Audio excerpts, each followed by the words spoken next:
وجہ یہ بھی کہی جا رہی تھی کہ محمد شریف صاحب اس وقت اتنے نوجوان نہیں تھے، ظاہر عمر رسیدہ تھے اور کام کے برڈن کے باعث وہ اور نئی جگہ تھی، کاروبار کو صحیح طرح سے شروع نہیں کر پائے، ایک بار پھر وہ پاکستان لوٹ آئے۔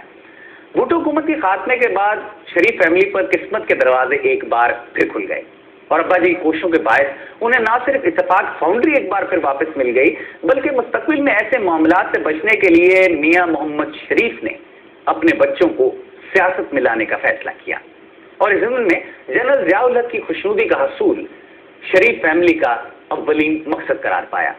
شریف فیملی کوش رنگ لائن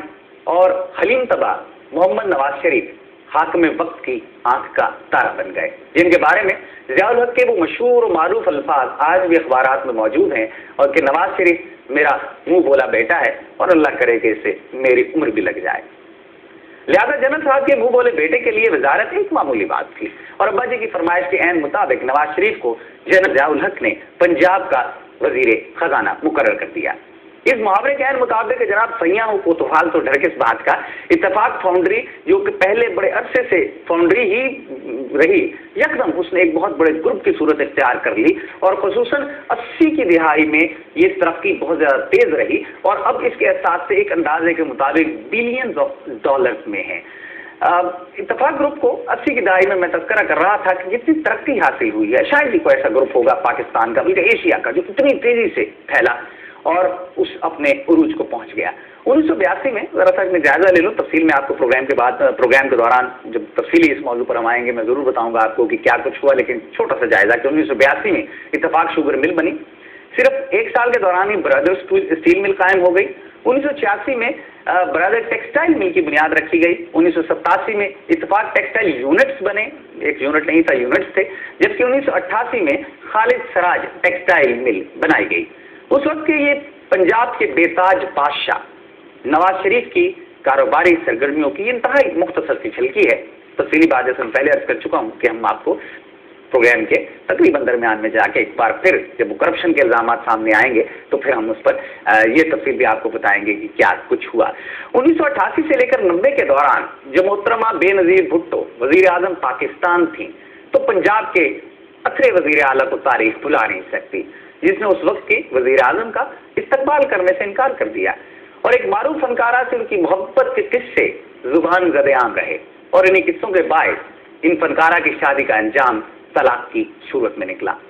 مرکز میں پاکستان پیپلز پارٹی اور پنجاب مسلم لیگ کی حکومتوں کے دوران دونوں جماعتیں ایک دوسرے پر کیچڑ اچھالتی رہیں۔ نواز شریف نے محترمہ بے نظیر بھٹو پر کمیشن لینے اور کرپشن کے متعدد الزامات عائد کیے اور وقت کی وزیر اعظم اور آج کی نواز شریف کی بہن نے ان پر بینکوں پر دباؤ ڈال کر قرضے لینے، متعدد فرنٹ مینوں کے نام پر بلیں قائم کرنے اور اختیارات سے تجاوز کرنے کے الزام عائد کیے۔ اس دور کے اندر 100 الزام لگائے گئے پاکستان پیپلز پارٹی کی جانب سے، یا 100 مقدمات آپ کہہ لیجیے کہ جو 100 مختلف چیزیں انہوں نے بتائیں کہ جناب یہ 100 ایسے معاملات ہیں جن میں نواز شریف صاحب یا ان کے دیگر لوگ کرپشن میں ملبس ہیں۔ اس میں ایک دو کا تذکرہ میں کرتا چلوں فی الحال آپ کو۔ اس میں ابو ظہبی کے ظفر اقبال صاحب تھے جنہیں 347 کنال مری کی زمین جو کہ بہت قیمتی زمین تھی، کوڑیوں کے مول ان کی اس کی الاٹمنٹ کر دی گئی، بہت ہی واجبی سی رقم نہ ہونے کے برابر، اور اس کے علاوہ فورن ایکسچینج قوانین کے خلاف ورزی کے الزامات تھے۔ یہ 100 الزامات ہیں، کچھ میں پہلے بتا چکا ہوں۔ انڈر انوائسنگ اوور انوائسنگ کے الزامات تھے اور وزیر اعلیٰ کے اختیارات سے تجاوز کے الزامات شامل تھے۔ اس میں انٹرسٹنگ پوائنٹ جب وزیر اعلیٰ کے آپ کو یاد ہوگا کہ اسمبلی میں نے ایک دن کے لیے قانون تبدیل کر دیا تھا، نائب تحصیلداران کے لیے تعلیمی قابلیت میٹرک قرار پائی تھی اور پھر جتنے چاچے مامے بھانجے جس نے ابلائج کرنا تھا جس کو ان کی تعیناتی ہوئی تھی اور پھر دوبارہ قانون واپس آ گیا تھا کہ نہیں جی نائب تحصیلدار کے لیے جو پرانی کوالیفیکیشن ہے وہی رہے گی۔ اور ایک اور مشہور عام سلسلہ جس پہ اکثر ہمارے وکلا بھائی بات کرتے ہیں، خدا جانے اس میں کتنی صداقت ہے، کہ ایک میٹرک فیل کو جج بنا دیا گیا تھا۔ بہرحال ظاہر ہے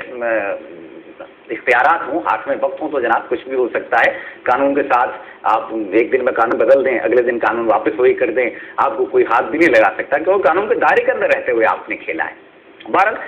اس ساری صورتحال میں جب وزیر اعلیٰ وزارت اعلیٰ کا دور گزرا اور صحیح کھیل کا اندازہ ہوا شریف فیملی کو، تو انہوں نے اپنی نگاہیں شریف خاندان نے پنجاب کی بجائے مرکز کی نشست پر گاڑ لی